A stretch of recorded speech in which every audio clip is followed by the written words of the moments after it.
Hello my dear student, welcome to my study channel Akshay classes. जितने भी विद्यार्थी प्यारे बच्चों 2026 में कला का परीक्षा देने वाले हैं उनके लिए मोस्ट इंपोर्टेंट वीडियो लेकर के चलाया हूं।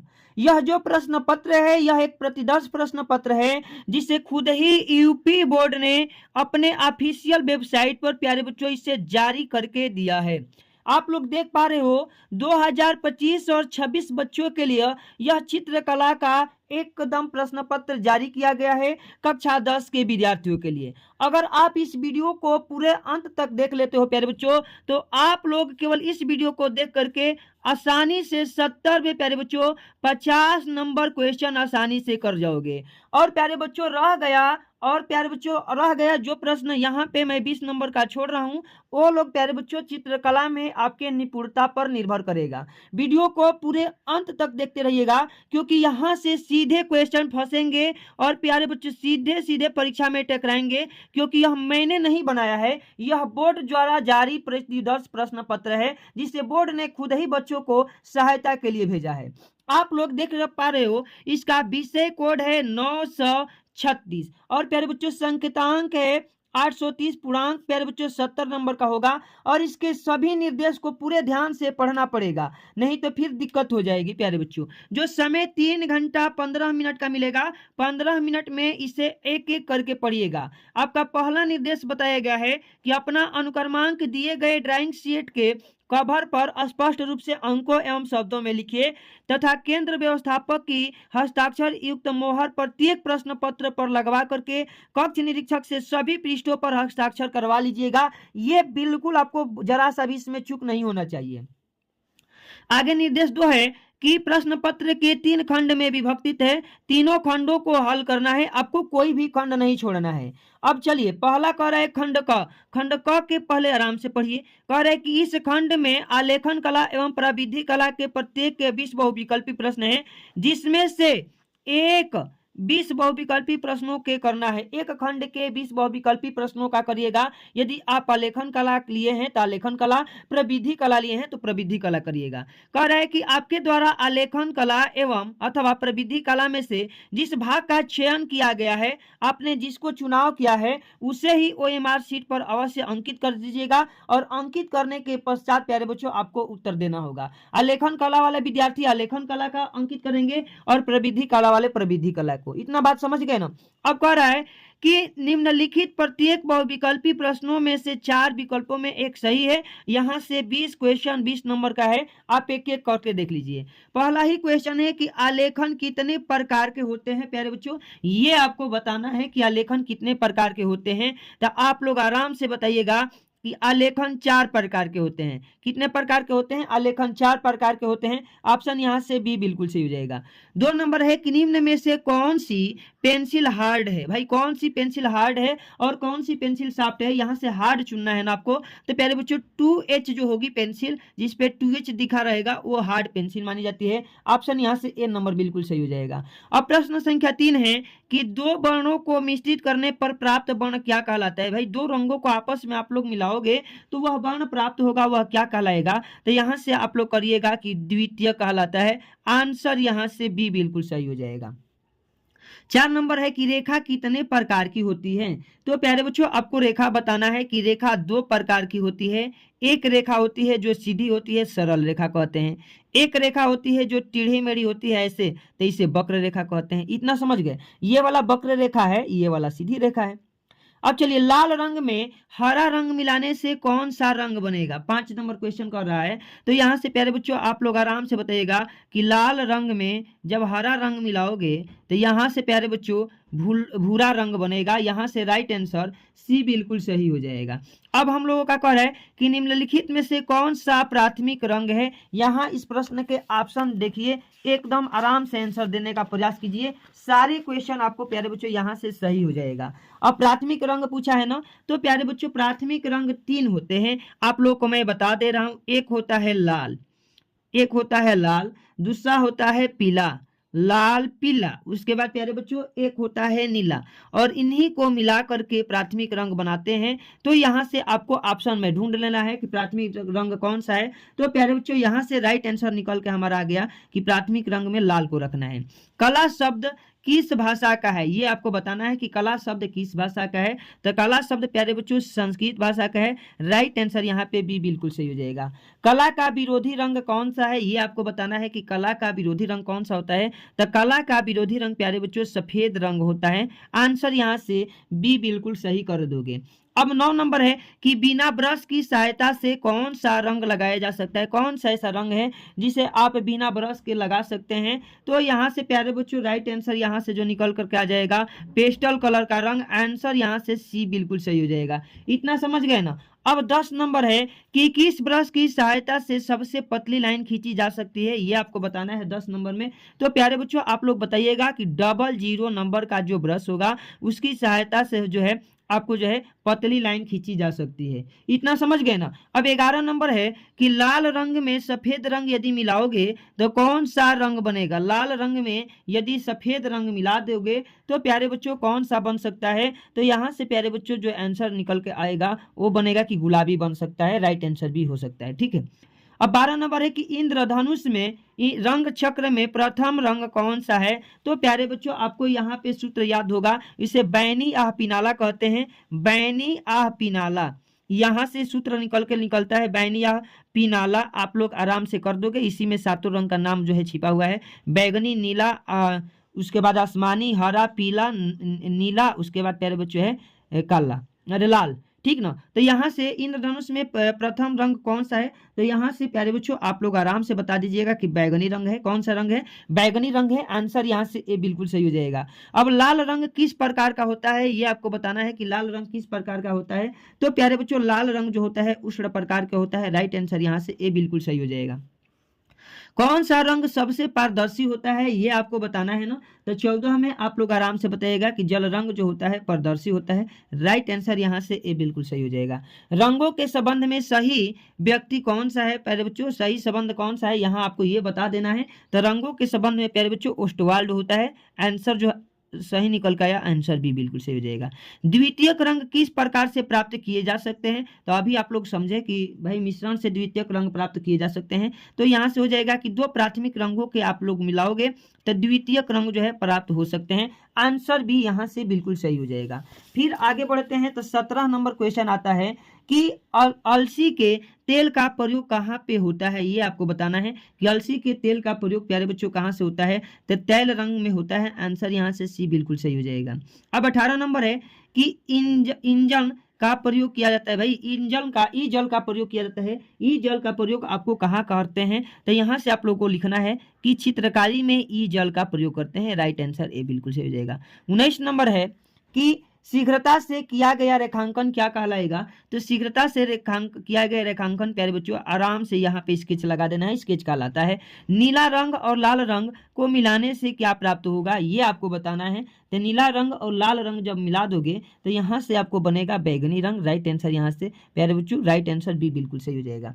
अब अथवा जो बच्चा प्रविधि कला चुना है, जो बच्चा प्रविधि कला का क्वेश्चन करेगा वो लोग भी देख लीजिए प्यारे बच्चों। आराम से इस क्वेश्चन को देख करके चले जाओ, एक एक करके आना। निम्नलिखित में प्रत्येक बहुविकल्पी के 4 प्रश्न है, उसके सभी अंक जो है 20 एक एक अंक का 20 है और 20 अंक मिलेंगे। सभी जो विकल्प यहाँ दिए गए हैं आराम से यहाँ से चुनिए कि क्षेत्रफल को किस इकाई से नापते हैं। तो प्यारे बच्चों जहाँ कहीं भी क्षेत्रफल की बात आएगी सबसे पहले वर्ग शब्द आपको ढूंढना पड़ेगा तुरंत वहां से। तो यहाँ से प्यारे बच्चों हो जाएगा वर्ग मीटर में। राइट आंसर यहाँ से डी बिल्कुल सही हो जाएगा। अब वृत्त की परिधि के आंशिक भाग के क्या कहोगे।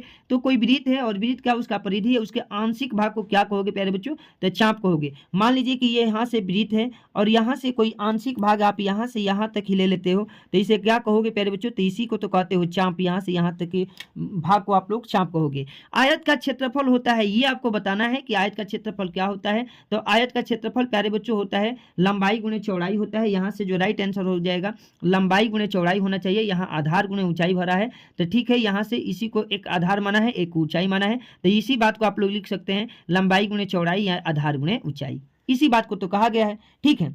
अब समबाहु त्रिभुज की भुजा की होती है। भाई समबाहु त्रिभुज की भुजा क्या होती है। तो समबाहु त्रिभुज की सभी भुजाएं क्या होंगी, अलग अलग होंगी और सभी कोण भी एक ही बराबर होंगे। यही समबाहु है। यदि इसका 5 है तो ये भी 5 होगा, ये भी 5 होगा, मतलब तीनों बराबर है, समबाहु है। ठीक ना। दो बिंदुओं को मिलाने से निर्माण होता है। भाई दो बिंदु जब मिला दोगे, दो बिंदुओं को मिला दोगे तो दो बिंदु मिलाओगे तो क्या बनेगा, तो दो बिंदुओं के मिलाने से प्यारे बच्चों रेखा का निर्माण होगा। राइट आंसर यहाँ से ए बिल्कुल सही हो जाएगा। उसके बाद 6 नंबर है कि समकोण कितने अंश का होता है, यहाँ पे पूछा गया है। तो एक समकोण प्यारे बच्चों 90 अंश का होता है। आप लोग समकोण ऐसे बनाना है, आप लोग ध्यान से देख लो। यहाँ पे हो जाएगा 90 अंश, ठीक ना। और यहाँ पे आप लोग नाम दे सकते हो ए, बी और सी। इस तरह से एक कोण बना दिए ए, बी, सी। ये 90 अंश का कोण जो है समकोण कहलाता है। इतना समझ गए ना। फिर आगे आप लोग आराम आराम से बढ़िए, एक एक क्वेश्चन को पूरे ध्यान के साथ प्यारे बच्चों पढ़ के जाइएगा। एक भी क्वेश्चन नहीं छूटना चाहिए आपसे। 1 मीटर में कितने सेंटीमीटर होते हैं, ये आपसे पूछा गया है कि 1 मीटर बराबर कितने सेंटीमीटर होते हैं। तो हम लोग याद करके आए हैं प्यारे बच्चों, 1 मीटर बराबर 100 सेंटीमीटर होता है। 100 सेंटीमीटर होता है। यहाँ से आपको ऑप्शन ढूंढ करके रंग देना है। यहाँ से जो ऑप्शन निकल के आगे जाएगा वो आ जाएगा 2 नंबर। 100 सेंटीमीटर होता है। अब कह रहा है 8 नंबर क्वेश्चन कि 60 अंश के प्रत्येक कोण से बने त्रिभुज को क्या कहते हैं। तो 60 अंश का जो प्रत्येक कोण बना है, सभी कोण बराबर है तो सभी भुजाएं भी बराबर होंगी। यानी कि यहाँ से जो राइट आंसर निकल के आ जाएगा प्यारे बच्चों, यहाँ से आ जाएगा समबाहु त्रिभुज। क्या कहोगे, समबाहु त्रिभुज। सभी कोण बराबर है तो सभी भुजा बराबर होगी, तो सभी भुजा बराबर होगी, नाम रखना पड़ेगा समबाहु त्रिभुज। अब 9 नंबर है कि निम्नलिखित में से कौन सा अधिक कोण नहीं है। तो प्यारे बच्चों जो कोण 90 अंश से बड़ा होगा, 90 से बड़ा लेकिन 180 से छोटा, 180 से छोटा होगा, वही क्या होगा, 180 से छोटा होगा, वही कोण जो है अधिक कोण होगा। इसमें ये तो प्यारे बच्चों सरल कोण या रिजु कोण है, यह अधिक कोण है, ये भी अधिक कोण है। यानी कि राइट आंसर प्यारे बच्चों आपको सी चुनना पड़ेगा। कौन सा, सी जो है चुनना पड़ेगा। राइट आंसर यहाँ सी सत्य हो जाएगा। 10 नंबर है कि किसी वृत्त के केंद्र पर कोण बनता है। भाई कोई वृत्त है, उसके केंद्र पर कितने अंश का कोण बन सकता है। ये प्यारे बच्चों आप लोग ध्यान से देख लो। यह एक वृत्त है, इस यहाँ पर केंद्र मानोगे तो सेंट्रल पर यहाँ पे जो कोण बनता है 360 अंश का बनता है। राइट आंसर हो जाएगा, ठीक ना। एक वृत्त में अधिकतम कितने केंद्र होते हैं। एक ही वृत्त में अधिकतम एक ही केंद्र होगा। राइट आंसर यहाँ से क्या सत्य हो जाएगा, एक सत्य हो जाएगा। ऑप्शन ए बिल्कुल ध्यान से पढ़ लो। निम्न में से न्यून कोण क्या है। तो भाई न्यून कोण जो 90 से छोटा हो, 90 से छोटा हो, उसे क्या बोलना है, तो न्यून कोण बोलना है। अब यहाँ से एक ऑप्शन ढूंढिए, तो एक ही ऑप्शन दिख रहा है ना, 45 अंश के कोण। 45 अंश के कोण को क्या बोलोगे, न्यून कोण। 4 रेखाओं से घिरी आकृति कहलाती है प्यारे बच्चों। 4 रेखाओं से जो घिरी आकृति है वह क्या कहलाएगी। यहाँ से मान लो कि एक 4 रेखाओं से घिरी आकृति बन गया, तो यह वर्ग है, आयत भी कहलाएगा, चतुर्भुज की भी कहलाएगा, वर्ग भी कहलाएगा। यानी कि जो राइट आंसर इसका निकल के आ जाएगा वो आ जाएगा उपरोक्त सभी। आंसर यहाँ से डी बिल्कुल सही हो जाएगा। इतना समझ गए ना। अब फिर आगे पढ़िए कि किसी संपूर्ण कोण का अंश होता है। भाई संपूर्ण कोण कितने अंश को कहते हो। तो प्यारे बच्चों संपूर्ण कोण कहने का मतलब है कि 360 अंश के कोण को संपूर्ण कोण कहना है। अब ओस्टवाल्ड रंग चक्र में कुल कितने रंग होते हैं, ये आपको प्यारे बच्चों बताना है। तो ओस्टवाल्ड रंग चक्र में जो टोटल प्यारे बच्चों 8 रंग होते हैं। यहाँ से आप लोग सही तरीके से सीख जाए चले जाइएगा। व्यास त्रिज्या का कितना गुना होता है। तो प्यारे बच्चों व्यास बराबर होता है 2 गुणे त्रिज्या। 2 गुणे त्रिज्या होता है। यहाँ से हम लोग इनको फार्मूला निकल करके आ गया कि 2 गुना होता है। राइट आंसर यहाँ से आंसर संख्या 1 बिल्कुल सही हो जाएगा। अब 17 नंबर की किसी वृत्त का केंद्र सबसे बड़ी जीवा यानी कि व्यास को बांटता है, कितने भागों में बांटता है प्यारे बच्चों, तो 2 समान भागों में बांटता है। आपको मैं यहाँ से एक खींच के दिखा दे रहा हूँ। यहाँ से एक है वृत्त और यहाँ से सेंट्रल से होकर के जो सबसे बड़ी जीवा होगी उसी को आप लोग व्यास कहते हो। यहाँ से 2 बराबर भागों में बांट देगा। इतना समझ गए ना। अब 17 के बाद आप लोगों के सामने आएगा 18 नंबर क्वेश्चन। 18 नंबर क्वेश्चन क्या कह रहा है कि 180 अंश के कोण को क्या कहोगे। तो भाई 180 अंश के कोण को क्या कहना है, तो सरल कोण कहना है। एकदम आराम से याद कर जाओ। 180 अंश का कोण कैसे बनेगा, तो ऐसे आपको बनेगा। एक चित्र में आपको बना करके दिखा दे रहा हूँ। ए बी सी, यहाँ कोई एक बिंदु सी है और ऐसे आपको बनेगा 180 अंश का कोण। इतना समझ गए ना। इसी को 180 अंश का कोण कहा गया है। इनमें से कौन सा आकार वृत्ताकार है। तो भाई वृत्त तो यही लग रहा है ना। ये तो प्यारे बच्चों वर्ग हो जाएगा, ये आयत हो जाएगा, ये त्रिभुज हो जाएगा। तो यही जो है वृत्त है। अब यहाँ से 20 नंबर है कि एक वर्ग के प्रत्येक कोण कितने अंश का होगा। प्यारे बच्चों देख लो, ये ऐसा ही वर्ग बनेगा जिसकी चारों भुजाएं बराबर होंगी और चारों कोण जो है समकोण होगा। समकोण यानी कि 90 अंश का होगा। तो यहाँ से जो राइट आंसर निकल करके आ जाएगा वो आ जाएगा आंसर संख्या सी। अब खंड ख पढ़ना है। खंड ख जो है आलेखन कला है। आराम से आप समझिए। प्रविधि कला भी समझना है। कह रहा है कि आपको शीट दिया जाएगा 20 गुणे 25 सेंटीमीटर का और इसमें क्या करना है कि सूर्यास्त के समय चित्रित किए गए, जिसमें नदी हो, पहाड़ हो, वृत्त हो, पहाड़ियाँ, झोपड़ियाँ आदि का चित्र बनाना है और चित्रांकन में वाटर कलर या पेस्टल रंग का प्रयोग करना है। सही रेखांकन के लिए प्यारे बच्चों 10 अंक, साम्य एवं उपयुक्त रंगों का प्रयोग करोगे तो 5 अंक, और सही तथा उपयुक्त संयोजन के लिए 10 अंक, और वातावरण की सही दृश्यांकन के लिए 5 अंक। इस तरह से प्यारे बच्चों आपको नंबर मिल जाएंगे। अथवा में भी करके आपको दिया है कि 8 सेंटीमीटर वृत्त के व्यास के एक आकर्षक आलेखन की रचना करें जो गुलाब की फूल हो, पत्ती हो, कली हो एवं मछली के संयोजन से के साथ हो। आलेखन में मछली का लयपूर्ण संयोजन हो तथा रंगों संयोजन उत्तम हो। ठीक है। इकाई मौलिकता के लिए 10 अंक मिलेंगे, लत्यात्मक लेखांकन के लिए 5 अंक, उत्तम रंग के लिए उत्तम रंग संगति करोगे तो 10 अंक, और सामयिक प्रभाव के लिए प्यारे बच्चों 5 अंक मिलेंगे। अथवा में आपको प्रविधि कला करना है। जो बच्चा वो नहीं करेगा वो बच्चा क्या कर लेगा, तो प्रविधि कला कर लेगा। और प्रविधि कला में क्या करना है मैं आपको समझा दे रहा हूँ। कह रहा है कि निम्नलिखित प्रश्नों में से किसी 3 प्रश्नों के उत्तर देना है, और सभी प्रश्न के अंक यहाँ पे समान माने गए हैं। आप लोग एकदम आराम से समझ जाओ, ठीक ना। अब कह रहा है कि यहाँ पे आप लोग को इन सारे प्रश्नों को तैयार करके जाना है कि रचनात्मक रेखाएं न मिटाए। उसके बाद प्रत्येक रचना यहाँ से करके देना है। यहाँ से देखो एक एक प्रश्न समझो। कह रहा है कि 5 सेंटीमीटर भुजा के एक वर्ग का अंतर्गत बड़ा सा अर्थवृत्त बताना है। एक आप लोग जो है वर्ग ऐसे बनाओगे जिसकी भुजाएं जो कितना होंगी प्यारे बच्चों, सभी भुजाएं 5 सेंटीमीटर होंगी, और उसके एकदम संपर्क करते हुए ऐसा एक जो है क्या कर दोगे, एक वृत्त खींच दोगे। उसके बाद 3.5 सेंटीमीटर समषष्टभुज के अंतर्गत एक वर्ग क ख ग घ की रचना करना है। ठीक ना, एक आराम से कर दोगे, यहाँ से कोई दिक्कत नहीं होने वाला है। उसके बाद एक आयत किनारा जिसका आधार इतना है, चौड़ाई इतना है, क्षेत्रफल के बराबर एक वर्ग की रचना करना है। यानी कि इसका क्षेत्रफल प्यारे बच्चों आराम से निकाल दोगे। पहले यहाँ से क्षेत्रफल निकालोगे तो 4.5 में 3 से गुणा करा लेना। उसके बाद जितना आएगा उसी के हिसाब से एक वर्ग बना देना ऐसे। ठीक ना, एक समबाहु त्रिभुज के क्षेत्रफल के बराबर एक वर्ग बनाइए। ठीक है। और ई कह रहा है एक मापनी खींचिए जिसमें 4 सेंटीमीटर एवं 1 मीटर की दूरी पर प्रदर्शित करती है, जिसमें से 1 मीटर डेसीमीटर पढ़ा जा सके। ये आपको निरूपित कर देना है। अथवा आप प्यारे बच्चों खंड ग से भी करोगे। खंड ग में भी यहाँ से आपको 10 नंबर मिलेगा, और दोनों विद्यार्थी इसको कर लेंगे। ये वाला कर देना और नहीं तो ये वाला कर देना। चलिए मैं इसी को करा के आपको बता दे रहा हूँ एक एक बात। यहाँ से अथवा में करके आपको आएगा प्रश्नोत्तर संख्या ख, दूसरे का ख। ये आप लोग आराम से कर जाओगे। देखो कर एक निम्नलिखित प्रश्नों में 4 विकल्प दिए गए हैं, सही विकल्प चुन करके क्रमवार लिखना है। यहाँ से 10 नंबर आपको आसानी से मिलने वाले हैं। सभी यही टकरा जाते हैं हर साल, तो आप लोग आराम से समझ के चले जाइएगा। अजंता में कुल कितनी गुफाएं हैं ये आपसे पूछा जा रहा है प्यारे बच्चों। तो यहाँ से आप लोग बता देना है कि अजंता में जो कुल गुफाएं हैं वो 29 गुफाएं हैं। और मुगल काल के प्रसिद्ध चित्रकार कौन थे, तो प्यारे बच्चों मुगल काल के प्रसिद्ध चित्रकार यहाँ पे मंसूर थे। आंसर यहाँ से सी बिल्कुल हो सही हो जाएगा। अब पंचमढ़ी की गुफाएं किस प्रांत में है प्यारे बच्चों, तो ये आपको बताना है। तो पंचमढ़ी की गुफाएं जो है मध्य प्रदेश में है। राइट आंसर भी यहाँ से सी हो जाएगा। उत्तर प्रदेश में प्रागैतिहासिक, ठीक है, प्रागैतिहासिक कालीन चित्र कहाँ पे पाए जाते हैं ये आपको बताना है। तो यहाँ से आप लोग बता सकते हो मिर्जापुर और बादा में पाए जाते हैं। राइट आंसर सी हो जाएगा। मधुबनी पेंटिंग प्यारे बच्चों यह बिहार की पेंटिंग है, और यही पूछ भी दिया है कि मधुबनी पेंटिंग किस लिए प्रसिद्ध है, तो प्यारे बच्चों किस प्रांत की देन है, तो यहाँ आप लोग बताइएगा कि बिहार प्रांत की देन है मधुबनी पेंटिंग। अजंता की गुफाएं किस राज्य में स्थित है ये आपको बताना है। तो अजंता की गुफाएं प्यारे बच्चों यहाँ से हो जाएगा कि महाराष्ट्र राज्य में स्थित है। आंसर सी बिल्कुल सही हो जाएगा। अब 7 नंबर है कि आदि मानव का प्रमुख केंद्र कौन था, तो आदि मानव का प्रमुख केंद्र प्यारे बच्चों आपको बताना है। तो आप लोग बताइएगा कि मिर्जापुर था। राइट आंसर यहाँ से प्यारे बच्चों बी बिल्कुल सही हो जाएगा। ठीक है। 8 नंबर है कि प्रागैतिहासिक भारतीय चित्रकला किस सतह पर बनाई गई है यह आपको प्यारे बच्चों बताना है। तो यहाँ से हो जाएगा कि चट्टानों पर बनाई गई है। राइट आंसर यहाँ से डी बिल्कुल सही हो जाएगा। प्रथम बौद्ध मूर्ति कहाँ पे पाई गई है ये प्यारे बच्चे सभी लोग बताएंगे कि प्रथम बौद्ध मूर्ति कहाँ पे पाई गई है। तो यहाँ से आराम से बता दीजिएगा कि मथुरा में पाई गई है। राइट आंसर सी बिल्कुल सही हो जाएगा। 4.5 इंच की ऊंची कांस्य नर्तकी कहाँ से प्राप्त हुई है, तो प्यारे बच्चों यहाँ से राइट आंसर हो जाएगा कि मोहनजोदड़ो से। इस तरह से प्यारे बच्चों इसके तीनों खंड को हम लोग आसानी से कर लेंगे, समझ लेंगे। आपको जरा सा भी यहाँ तक दिक्कत नहीं हुई है। तो प्यारे बच्चों इस तरह से जो है आपके प्रश्नों को एक एक करके हल करना है।